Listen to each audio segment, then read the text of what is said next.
ensures that national legislation and policy that is to do with people with disabilities is translated into something local that is believable and understandable and relevant to all of you here in the room. And what will you do to remove the barriers to inclusion that people with disabilities are experiencing, so that they can ensure they have an experience of real equality in Carlow and Kilkenny?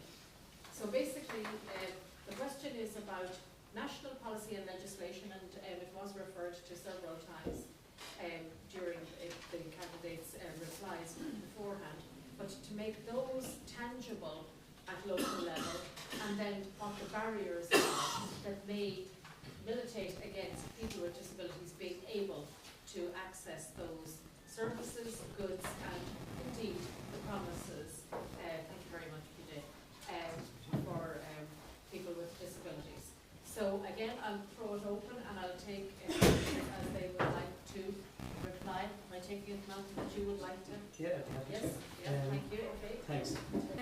So we can sit here all day and we can listen to the Greens and Labour and Fianna Fáil and Fine Gael tell us about what they're going to do. But the thing is, they've had the last 10 years. And in that 10 years, we've seen a real backward stance taken with people who are vulnerable.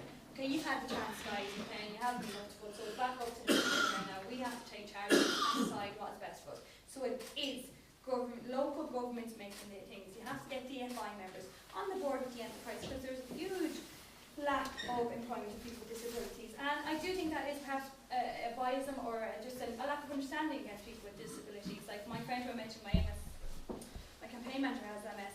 She's looking for a job in the social sector because she has a dual perspective. She knows what it's like to be a patient. She also knows what it's like to give out and do help, you know what I mean? So she can actually give an awful lot to that job, but she's not being hired time and time again, you know what I mean? And she's got a great CV. So it is, but again, these things are here. There's plenty of courses that people with disabilities are taking up, so we need to start creating jobs for that field of people.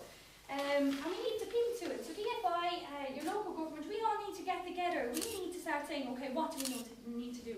We have, where am I going now? There, on the invalidity pension, you're exempt to a certain number of hours per week, but that exemption is applied for, and then by the time you might get that exemption, the job is gone. So these things need to constantly be reassessed. And how do we do that? You tell me. How do you want it done? How are we going to get it? We do this.